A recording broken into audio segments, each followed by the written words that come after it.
네, 꽃피는 봄날 우리 신의 회원들 함께 모여 같이 예배하게 돼서 하나님 앞에 감사하고 여러분들 모두 반갑습니다. 직장에서 이렇게 내가 믿는 사람이다라는 것을 드러내고 또 복음 증거하기 위하여 수고하시는 여러분 모두를 주님의 이름으로 격려하고 축복합니다. 네, 힘을 내십시오. 네, 네, 저기 우리 장로님 이제 은퇴하실 때가 가까웠는데, 네. 네, 하고 싶어도 못하는 날이 곧 옵니다.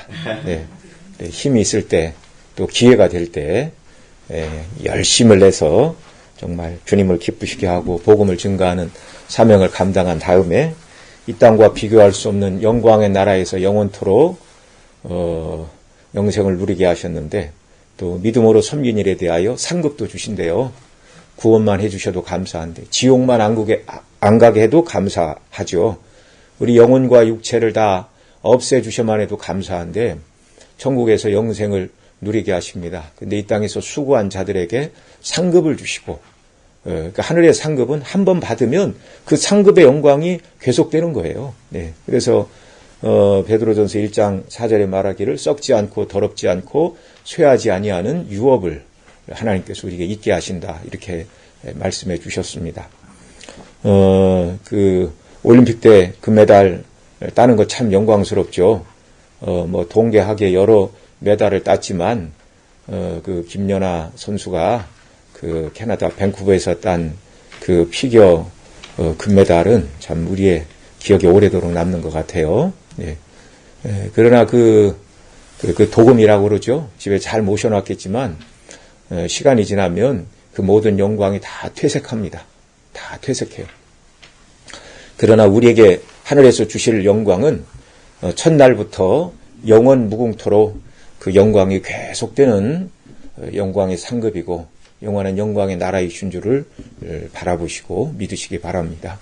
이것이 우리가 오늘도 힘있게 살아갈 수 있는 이유이고 근거가 되는 것입니다. 자, 오늘 본문 말씀 언약 백성의 삶이라 제목을 이렇게 잡았는데 오늘 이 말씀은 하나님께서 이스라엘 백성과 더 정확하게는 모세와 언약을 다시 맺으시는 내용입니다. 네.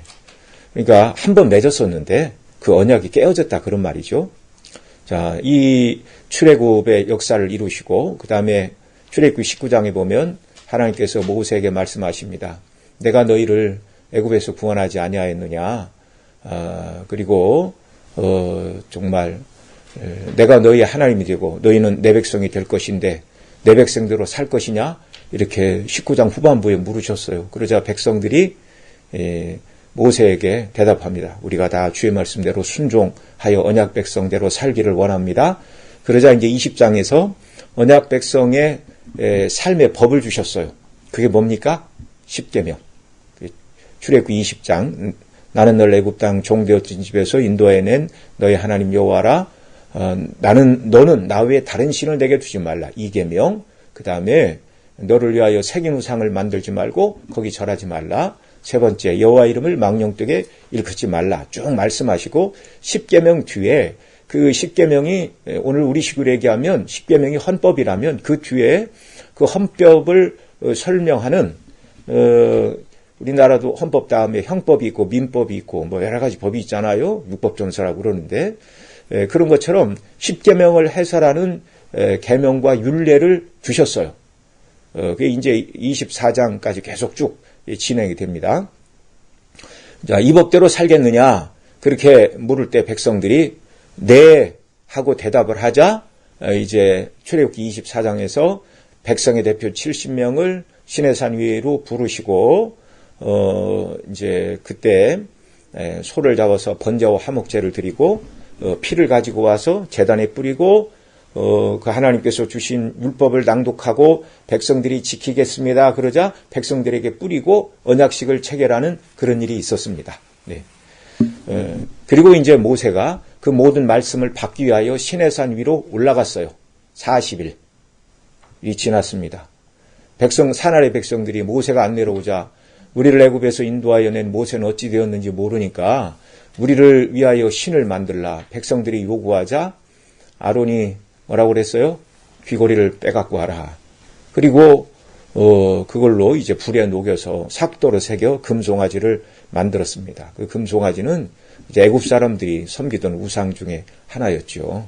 그리고 그 앞에서 먹고 마시고 뛰놀고 범죄하였습니다. 그러자 하나님께서 이제 급히 모세를 산 아래로 내려보내십니다. 이 백성이 부패하였도다. 그리고 이제 언약을 맺어서 하나님이 너희는 내 백성이라고 하셨는데 범죄하자마자 하나님께서 내가 애굽에서 인도하여 내 백성이 부패하였도다. 그렇게 말씀하세요. 출애굽기 34장에 보면. 그러니까 언약 백성대로 살기로 했어요. 그 언약 백성들의 조건이 뭐냐? 첫째는 나 외에 다른 신을 내게 두지 말라. 둘째는 우상을 만들어서 숭배하지 말라. 그 우상은 하나님의 형상도 만들지 말라는 거예요. 또 이방 아세라와 같이 그런 것도 만들어서 섬기지 말라는 거예요. 세 번째는 여호와의 이름을 망령되이 일컫지 말라는 것이었습니다. 그 망령되다는 말이 헛되다 그런 말이에요. 의미 없다, 헛되다. 그러니까 금송아지를 만들어 놓고 여호와 하나님이라고 그렇게 말하여 하나님의 이름을 망령되이 일컬었어요. 그러니까 하나님께서 언약 백성의 삶의 기준으로 주신 1계명, 2계명, 3계명을 다 어긴 겁니다. 그래서 하나님께서 그들과 맺으신 언약을 그 백성들이 금송아지를 만들므로 말미암아 자기들이 언약을 깨트렸어요. 그래서 하나님께서 내 백성이 아니라 모세에게 네가 애굽에서 인도하여낸 내 백성이 범죄하였도다. 그리고 하나님께서 말씀하십니다. 내가 이 백성을 싹 쓸어버리고 너를 통하여 큰 민족을 이룰 것이다. 그때 모세가 하나님 앞에 간절히 기도하죠. 하나님 그렇게 하시면 안 됩니다. 아브라함에게 약속하지 않으셨습니까? 내 자손이 애굽에 객이 되어 400년 후에 다시 나오리라 약속하셨는데 아브라함과 언약하신 언약의 하나님, 하나님의 언약을 기억해 주십시오. 그리고 이들이 범죄했지만 하나님의 백성으로 살겠다고 하나님과 언약을 맺은 하나님의 언약 백성임을 기억해 주시고 이 백성을 용서해 주세요. 그 다음에 또 한 가지 이제 이유로 들어서 이 내용은 이제 그들이 범죄한 다음에 출애굽기 32장, 33장에 있는 내용을 제가 지금 요약해서 말씀을 드리는 겁니다. 또 한 가지는 하나님의 이름의 영광을 위해서도 이 백성을 멸절시키면 안 됩니다. 여기에서 하나님이 이 백성을 다 죽이시면 온 열국이 뭐라고 하겠습니까? 하나님께서 애굽에서 그 백성을 인도해 냈지만은 신의 광야에서는 하나님이 그 백성을 먹이고 지킬 능력이 안 되니까 겨우 애굽에서 이끌어내 광야에서 죽였다라고 하나님의 거룩하신 이름을 모든 나라들이 멸시할 것입니다. 하나님의 이름의 영광을 위해서도 이 백성을 하나님 멸절하지 마시고 긍휼을 베풀어 주십시오. 간절히 기도했어요. 중보자죠.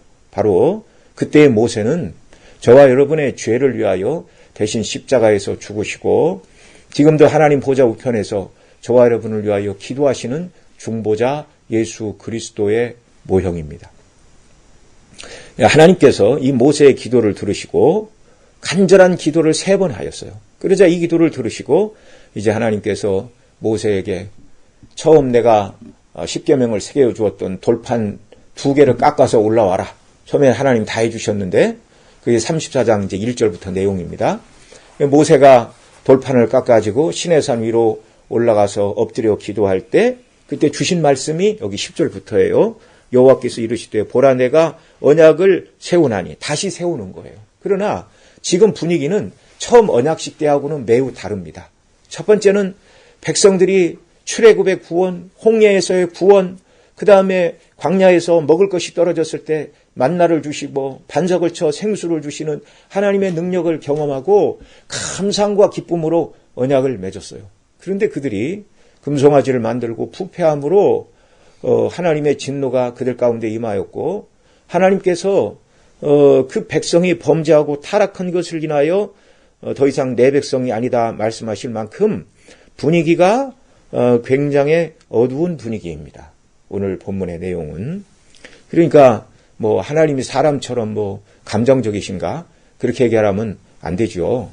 하나님은 전능하신 하나님이시지만 저와 여러분이 느끼는 모든 지정의의 요소가 어디로부터 왔어요? 하나님께로부터 왔어요. 하나님의 형상대로 우리를 지으시되 지정의 영적인 존재로 하나님이 지으셨어요. 그러니까 하나님 우리에게 정서적인 요소가 있다면 가장 정서적인 분은 누구라고요? 하나님이시라고. 이걸 우리가 잊지 말아야 됩니다. 그리고 오늘 말씀 보면 자, 처음 그 십계명을 주실 때 제2계명 우상 숭배하지 말라. 내 계명을 어기고 우상을 만들거나 거기 절하는 자들은 내가 천대까지 계명을 지키는 자에게는 천대까지 복을 주되 내 계명을 어기는 자에는 3, 4대까지 벌을 내리리라 말씀하시면서 어떤 하나님이냐고 자기를 소개했냐면 나는 질투의 하나님이라 그렇게 말씀하십니다. 제2계명을 말씀하시면서 오늘 본문에서도 14절 같이 읽습니다. 14절 시작. 너는 다른 신에게 절하지 말라. 여호와는 질투라 이름하는 질투의 하나님임이라. 자, 하나님은 지금 언약을 맺으시면서 당신이 어떤 하나님이라고 소개하고 있어요? 질투하시는 하나님. 질투하시는. 이 질투는 사람이 하는 질투와는 다른 겁니다. 사람이 하는 질투는 뭐예요? 나에게 없는 것을 다른 사람이 가지고 있을 때 질투가 나는 거예요. 그러나 이 하나님의 질투는 거룩한 질투입니다. 하나님 왜 질투하시냐면 하나님의 언약 백성이면 그 언약 백성이 누구만 사랑해야 돼요? 하나님만 사랑해야 돼요. 하나님만. 그 출애굽기 그 19장에서 너희가 내 언약 백성이 될래? 나는 너희의 하나님이 되고 너희는 내 소유가 되리라 말씀하셨어요. 그 소유라는 말이 히브리어로 세큘라라는 단어인데 이 단어의 뜻은 왕궁에 있는 보물을 말하는 것입니다. 트레저. 왕궁의 보물. 하나님이 저와 여러분을 뭘로 여기신다고요? 보물로 여기신다고요. 그러면 하나님의 보물된 저와 여러분은 하나님만을 사랑해야 되는 거예요. 그러니까 왕이 보물처럼 여기는데 하나님이 보물처럼 여기는 그 백성들의 마음이 하나님이 아니고 다른 곳을 향한다? 그러면 하나님이 어떻게 하신다고요? 질투하신다고요. 그래서 예레미야 31장에 보면 새 언약을 말씀하시면서 내가 새 언약을 너희와 맺을 것이다. 왜냐하면 옛 언약이 깨어졌기 때문인데 내가 너희 조상들을 애굽에서 인도하여 내고 내가 그들의 남편이 되었어도 그들이 나를 배반하였습니다. 이렇게 말씀하세요. 예레미야 31장에서. 그러니까 하나님께서는 구원해내신 백성들의 인간적인 표현이에요. 이게 신인 동용론적인 표현이라고 그러는데 사람이 이해하기 쉽게 친히 하나님께서 애굽에서 이끌어낸 그 백성들의 무엇이 되어주셨다고요? 남편이 되어주셨다고요. 그러니까 모든 사랑을 하나님이 다 쏟으셨대요. 근데 그들이 우상 숭배를 행함으로 하나님을 배반했습니다. 질투라 이름하는 하나님의 공의의 분노를 끌어오르게 한 거예요. 그럼에도 불구하고 하나님께서 모세의 기도를 들으시고 다시 언약을 맺으십니다. 참 이때 하나님의 마음을 우리가 어찌 상상이나 하겠어요? 여러분 호세아서에 보면 하나님께서 호세아에게 너는 음란한 여인 고멜과 결혼하라. 그 참 선지자에게 하나님 그런 말씀을 하셨어요. 그러니까 이 호세아 선지자가 하나님의 그 놀라운 사랑을 온전히 깨닫지 못했다면 하나님 그럴 수는 없습니다. 내가 왜 부정한 여인과 결혼을 합니까? 결혼을 해서 자식을 낳았어요. 그런데 자녀를 낳아놓고 또 도망갔어요. 다른 사람하고 살고 있어요. 하나님께서 내 아내를 다시 데리고 와라. 그러자 값을 쳐주고 다시 데리고 옵니다. 그 어떤 사람들은 이 호세아서는 실제 사건이 아니고 실제 사건이 아닌 것을 하나님께서 호세아에게 소설처럼 쓰라고 하신 것이다. 그런 이야기를 합니다. 그러나 여러분 하나님께서 그렇게 부정한 명령을 내리실 리가 없다. 그러죠. 그러나 그것은 실제 있었던 일이에요. 실제 있었던 일. 왜 하나님께서 호세아에게 부정한 여인과 결혼을 하셨고 가정을 버리고 나간 여인을 다시 돈 주고 사오라고 말씀하시는 이유가 뭐예요? 이스라엘 백성들이 하나님 앞에서 그렇다는 거예요. 우리가 참 하나님이 호세아에게 너무 잔인한 일을 시키셨네, 그렇게 말할 수 없어요. 우리가 하나님께 행하는 일이 그와 같은 일들이었습니다. 그럼에도 불구하고 우리를 사랑하시는 그 사랑. 그래서 오늘 말씀을 보면, 자, 내가 새 언약을 세우나니 내가 아직 온 땅 아무 국민에게도 행하지 아니한 이적을 너희 전체 백성 앞에 행할 것이라. 정말 아무에게도 행하지 않은 그 놀라운 일을 행할 것이다. 이 궁극적으로는 그리스도 안에 있는 구원이고, 가깝게는 가나안 땅에 들어가게 하시는 것이고, 가나안 땅에 있는 모든 사람들을 다 멸하시고 그 백성들에게 그 땅에서 하나님만 섬기며 살아가는 은혜를 주시는 거예요. 이건 매우 두려운 일입니다. 그리고 하나님 말씀하십니다. 너는 내가 오늘 내게 명하는 명령을 다 삼가 지키라. 그러니까 하나님의 명령은 꼭 지켜야 되는 겁니까? 지켜도 되고 때로는 안 지켜도 되는 것입니까? 꼭 지켜야 되는 거예요. 꼭 지켜야 되는 거예요. 자, 보라, 내 앞에서 아모리 사람, 가나안 사람, 헷 사람, 브리스 사람, 히윗 사람, 여부스 사람, 가나안 땅에 살고 있는 원주민들을 하나님이 다 쫓아내신대요. 그 이유가 뭐예요? 그 이유가 12절입니다. 너는 스스로 삼가 내가 들어가는 땅의 주민과 뭘 세우지 말라? 언약을 세우지 말라. 그것이 너희에게 올무가 될까 하니라. 언약을 세우게 되면 어떻게 됩니까? 15절, 16절에서 언약을 세우지 말라고 하신 이유를 두 가지로 말씀하고 있어요. 15절 같이 읽습니다. 너는 삼가 그 땅의 주민과 언약을 세우지 말지니 이는 그들이 모든 신을 음란하게 섬기며 그들의 신들에게 제물을 드리고 너를 청하면 내가 그 제물을 먹을까 함이며. 자, 그러니까 이 15절 말씀에 의하면 가나안 땅의 원주민들과 언약을 세우지 말라고 하신 이유가 뭐예요? 그들의 우상 숭배에 참여할까 두려우니 하나님이 그 땅에 있는 가나안 족속들을 싹 멸하시고 너희에게 우상 숭배의 유혹이 없는 땅으로 들어가게 하시겠다 그러는 거예요. 그러나 설령 그 땅에 가나안 족속이 남아있다 할지라도 그들과 뭘 세우지 말라? 언약을 세우지 말라. 그들의 우상 숭배에 참여할까 함이라. 근데 이 경고를 들었는데도 민수기에 보면 모압 사람들이 모압 왕이 발락이 발람을 꿰어서 이스라엘을 저주하라 막 이렇게 하죠. 근데 그 발람이 저주하지 않고 축복합니다. 그런데 신약에 보면 발람의 길을 쫓았다는 말이 있어요. 근데 이 발람이 저주하지는 않았지만 돈을 받고 발락에게 이스라엘 백성들을 치명적인 함정에 빠뜨릴 수 있는 방법을 가르쳐 줍니다. 그게 뭐냐면 그들의 신에게 제사한다고 잔치를 열고 유대인들을 초청을 해가지고 이스라엘 사람을 초청해가지고 그들의 여인들과 함께 술을 마시고 신에게 같이 제사하게 부패하게 만들면 그 백성은 하나님 앞에서 징계를 받고 순전하지 못하다. 이 꾀를 제공을 했어요. 그래서 그 모압 여인들의 꼬임에 넘어가 함께 그 여인들과 신들의 제사함으로 말미암아 하나님의 큰 진노가 그들에게 임하였습니다. 자, 언약 백성의 삶 첫 번째는 뭐냐면 언약 백성들은 하나님만 사랑해야 돼요. 그렇지 않으면 하나님은 어떻게 하신다고요? 질투하신다고요. 질투하신다고요. 그리스도 안에서 저와 여러분을 값없이 그 은혜로 구원해 주신 하나님께서 저와 여러분에게 요구하시는 것은 첫 번째가 사랑이에요. 그래 예수님께서 율법이 무엇입니까? 라고 묻는 사람들에게 대답해 주셨죠. 첫째는 내 마음과 목숨과 뜻을 다하여 주 너의 하나님을 사랑하고 둘째는 내 이웃을 내 몸처럼 사랑하라. 언약 백성, 예수 그리스도를 통하여 구원받은 백성들의 첫 번째 언약 백성의 삶은 하나님 사랑이에요. 하나님 사랑.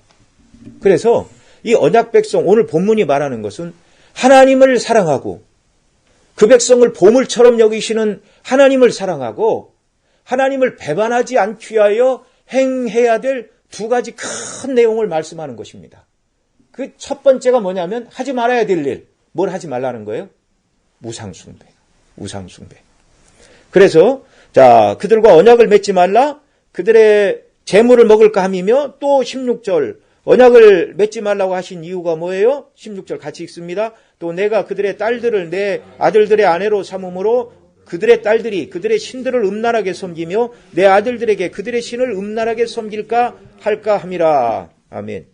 결국 그들과 언약을 세우지 말라. 그들의 우상숭배에 참여할까 두렵고 그들과 언약을 세워 그들의 딸들을 며느리로 받지 말라. 그렇게 되면 그 딸들이 우상숭배에 너희 아들들을 끌어들여 하나님만 섬겨야 되는 언약 백성의 삶을 살지 못하게 할 것이다. 그러면 질투하시는 하나님의 이 질투와 공의의 분노로 말미암아 너희들은 멸망당한다.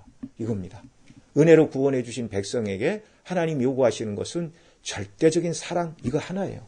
이 사랑을 지키기 위해서 해야 될 것이, 하지 말아야 될 것이 첫 번째 뭐라고요? 우상숭배. 우상숭배. 여러분 오늘 이 시대 저와 여러분은 우상숭배에 빠집니까? 안 빠집니까? 예, 어디 다른 신들의 신전에 가서 제사에 참여하거나 그렇게 하지는 않죠. 근데 신약의 사도 바울은 뭐라고 말해요? 골로새 3장 5절. 탐심은 우상숭배니라. 탐심은 우상숭배니라. 하나님보다 더 사랑하면 그게 우상숭배예요. 그게 하나님 기뻐하시지 않는 일입니다. 예. 때로는 그 탐심이 물질이 될 수도 있고 명예가 될 수도 있고 권세가 될 수도 있고 자식 사랑이 될 수도 있어요. 저도 이제 몇 살 먹지는 않았지만 저도 이제 한국 나이로 아니라 만으로 금년이 이제 환갑이 되었습니다. 그렇게 안 보이죠? 네. 웃자고 한 소리입니다. 네. 근데 이제 젊어서 남녀 간에 연애하고 결혼하고 할 때는 남편도 아내를 향하여, 아내도 남편을 향하여, 결혼하기 전에는 또 이렇게 사랑하는 남자친구, 여자친구를 향하여 서로 당신밖에 없어요. 내가 제일 사랑하는 사람은 당신밖에 없는 거 알지요? 이렇게 합니다. 예. 그런데 자식을 낳아 기르다 보면 그거 참 이상하죠. 예.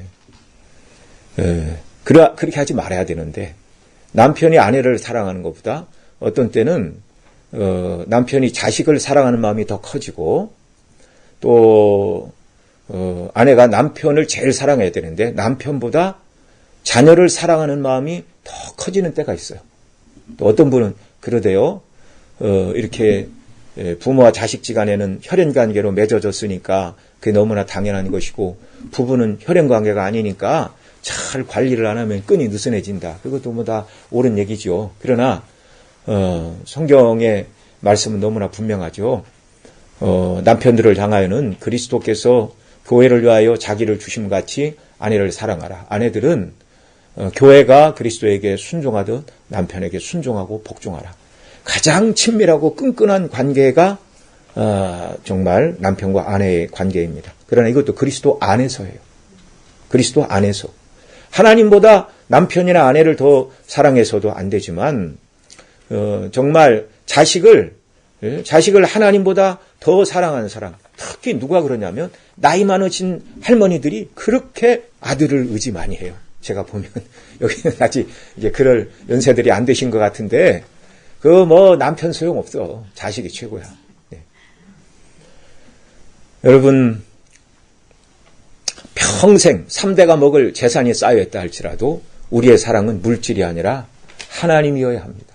하나님. 네. 이 세상은 정말 여러분 3대가 쌓아놓을 물질이 있다 그러면 하나님이 부르실 때 천국 가고 싶은 생각이 들겠어요? 네. 여기가 좋사오니 그런 생각이 들죠? 네. 그러나 여러분 이 땅이 아무리 좋아도 정말 넓은 마당에 서울 한 중심에 한 200평 마당이 있고 지하부터 한 5층까지 침실이 50개 딸린 집에서 단란하게 그렇게 살고 그렇게 아쉬운 것 없이 산다 할지라도 천국은 그것과 비교할 수 없는 영광의 나라인 줄 믿으시기 바랍니다. 예, 그 다 아무것도 아니에요. 주님 다시 오시면 다 무너지고 불타고 쓰러지고 없어질 것들입니다. 하나님의 나라만 영원한 거예요. 예. 지옥에 떨어져야 마땅한 저와 여러분을 위해 그 아들을 통해 구원해 주셨고 영원한 천국을 하나님이 예비하고 기다리세요. 내가 너희의 창조의 하나님이다. 너희 구원의 하나님이다.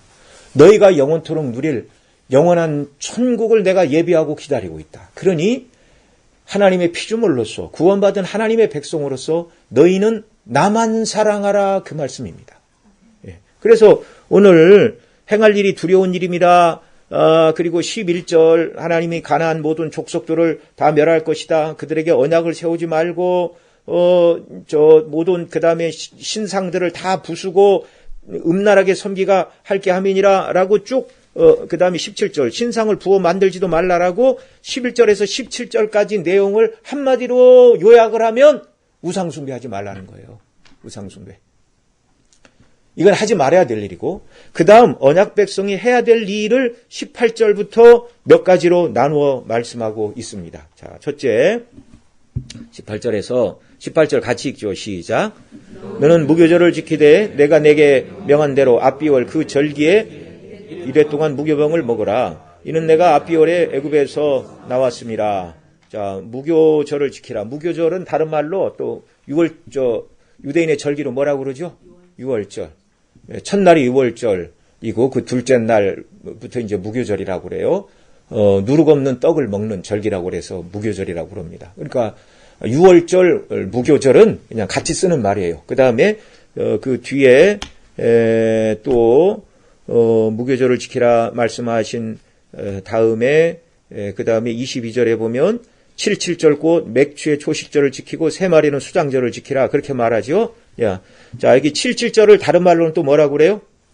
맥추의 초실절, 다른 말로 맥추절.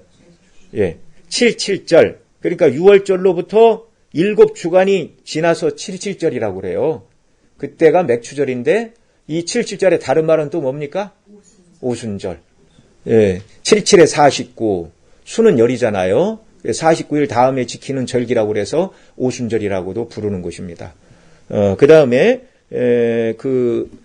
세 마리는 무엇을 지키라고 그래요? 수장절. 수장절의 다른 이름은 뭔지 아시죠? 초막절입니다. 초막절. 그러니까 6월절, 무교절 같은 절기예요. 그 다음에 또 뭘 지키라고 그러셨어요? 77절, 다른 말로 맥추절, 다른 말로 오순절. 그 다음에 세 마리에 지켜야 될 것은 수장절 또는 초막절을 지키라 이렇게 말씀하셨습니다. 이건 다 이제 출애굽과 관련이 있죠. 그러니까 처음에 무교절 6월절은 애굽에서 나온 것을 기념하여 지키는 절기예요. 어린 양을 잡았고 그 어린 양의 피를 문인방과 솔주에 발랐습니다. 그 집에는 하나님의 사자가 들어가지 않았어요. 피가 없는 집은 하나님의 사자가 들어가 장자들을 다 쳤어요.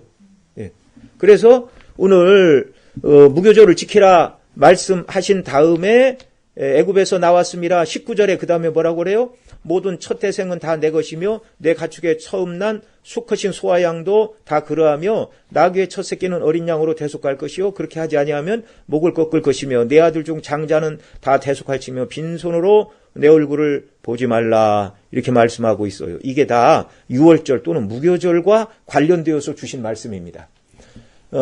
여기 첫 태생은 내 것이다. 애굽의 장자가 다 죽었어요. 사람도 죽고 짐승의 초태생도 다 죽고. 그런데 그 첫째는 나머지를 대표해서 죽은 거예요. 이해가 되시죠? 예. 그런데 이스라엘 백성들은 죽었어요? 안 죽었어요? 안 죽었어요. 어린 양의 피를 바르고 대속해서 그들은 죽지 않았어요. 그런데 그 어린 양의 피는 궁극적으로 무엇을 예표하는 것입니까? 십자가에서 피 흘려 죽으실 그리스도의 예표예요. 그러니까 너희가 초태생은 내 거다 하나님 구분하셨어요. 그러니 그 초태생을 애굽에서는 죽었지만 어린 양이 죽었고 장차 예수님이 초태생을 위해서 죽고 초태생이 대표하는 모든 언약 백성을 위해 대신해서 죽으실 것이니까 너희는 구약시대에 그것을 대속하라. 그래서 사람을 대속하는 방식은 성전 세겔로 은을 바치는 것이었습니다. 그리고 정결한 짐승인 염소나 소 같은 건 하나님께 번제물로 바쳤고 하나님 앞에 제사 드릴 수 없는 나귀는 어떻게 대속하래요? 거기 써 있잖아요. 어린 양으로 대속하든가 또 대속할 어린 양이 없으면 그 나귀의 첫 새끼를 어떻게 해래요? 목을 꺾어서 죽이래요. 이게 대속하는 방식입니다. 그러니까 요건 6월절 무교절과 관련돼서 세트로 주신 말씀이에요. 그러니까 자, 하나님만 사랑하고 우상 숭배에 빠지지 않는 비결은 6월절의 정신, 곧 예수님께서 저와 여러분을 위하여 대속의 피를 흘리고 죽으셨다는 사실을 기억할 때 우리가 우상 숭배에 빠지지 않게 된다는 겁니다. 하나님보다 세상 것을 더 사랑하지 않는 비결은 우리를 위하여 당신의 목숨을 내놓으신 그리스도를 늘 기억하는 거, 이거밖에 없어요. 다른 길이 없습니다. 그 다음에 우리 아까 읽은 몇 절이었죠? 22절에 또 77절 맥주의 초실절을 지키라. 이건 오순절이라고 말씀을 드렸죠. 자, 이 오순절, 첫 번째 오순절에 무슨 일이 있었냐면 출애굽하던 날이 이제 2월 14일 그 밤이었습니다. 그러니까 2월 15일 날 나왔죠. 날이 새고. 그다음에 그러니까 2월 달 남은 15일 플러스 그다음에 3월 달 한 달이 지나고 그다음에 애굽에서 나온 셋째 달에 시내산에 도착을 했고 하나님을 만났고 하나님께서 사흘을 기다려라 말씀하시고 그다음에 이제 산 위에서 그 백성들이 지켜야 될 율법을 주신 날이 출애굽부터 계산하면 처음 2월 15일, 그 다음에 우리나라로, 거기는 이제 1월달, 지금 우리가 말하는, 1월이고, 오늘날 우리로 얘기하면 3월쯤 되겠죠.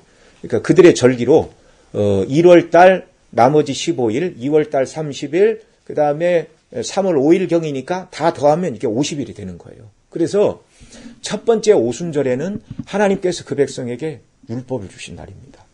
그 구약의 백성들은요, 오순절에 하나님이 율법을 주신 절기로 지켰어요.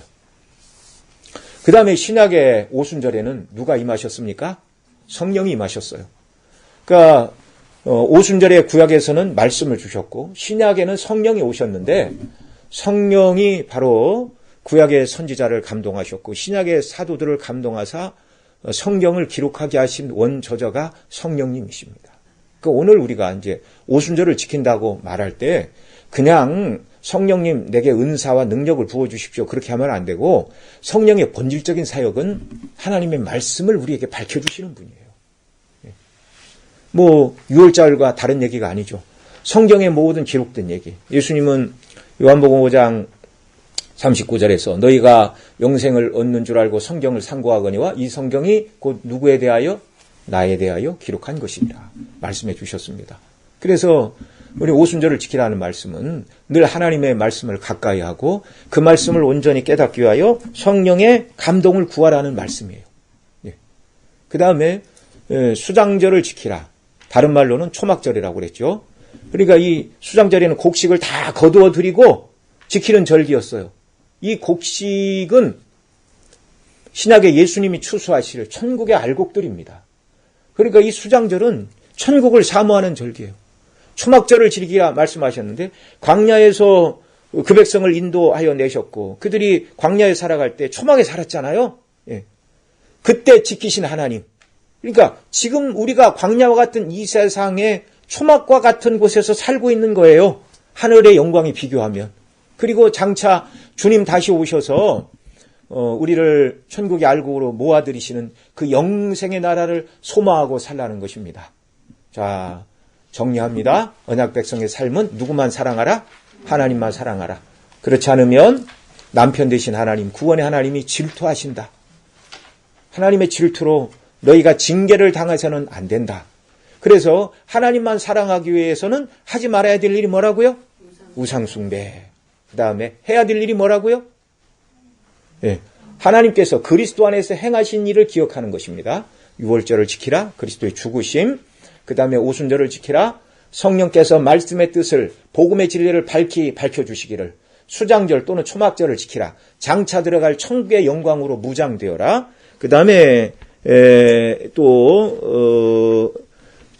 다음 몇 절입니까? 무교절을 지키다라고 말씀하신 다음에 그게 몇 절이에요? 안식일을 지키라는 말씀이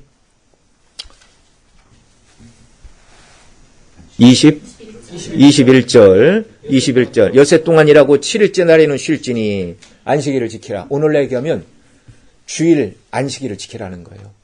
이 주일이 뭡니까? 예수님 부활하신 날이잖아요. 그리스도의 부활을 묵상하며 예배하며 하늘의 산소망으로 충만할 때 우리가 하나님보다 다른 것을 더 사랑하지 않고 하나님 한 분만 사랑하며 믿음의 정절을 지키며 정말 우리를 보물처럼 귀하게 여기시는 하나님을 우리도 마음을 다해 하나님을 사랑하고 그래서 하나님을 시원케 하고 여러분 인생의 모든 난제를 해결하려고 발버둥 치지 말고 하나만 하세요. 하나님 사랑하는 일. 나머지는 하나님이 책임지십니다.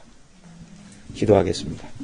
하나님 아버지 언약 백성으로서 기쁨으로 이 땅을 살아가는 저희들 되게 하여 주옵소서. 그리스도 안에서 우리에게 베푸신 구원의 은혜가 얼마나 큰가를 날마다 기억하게 하여 주옵시고 정말 이 은혜를 기억하고 하나님보다 더 사랑하는 우상 숭배에 빠지지 않게 하시고 온전히 하나님만 사랑하게 하여 그리스도의 죽으심과 말씀을 통하여 우리를 깨닫게 하시고 천국의 산 소망을 주셨고 예수님의 부활하심으로 우리도 부활할 산 소망을 가지고 하늘의 본향을 바라보고 살아갈 때 모든 어려움과 고난을 이기고 주님만 사랑하는 줄로 믿습니다. 이런 은혜를 우리 정말 신호의 회원들 모두에게 넘치도록 부어주셔서 가정에서나 교회에서나 직장에서나 그리스도의 빛으로 복음의 증거자와 일꾼으로 살아가는 자들이 되게 하여 주옵소서. 예수님의 이름으로 기도드리옵나이다. 아멘.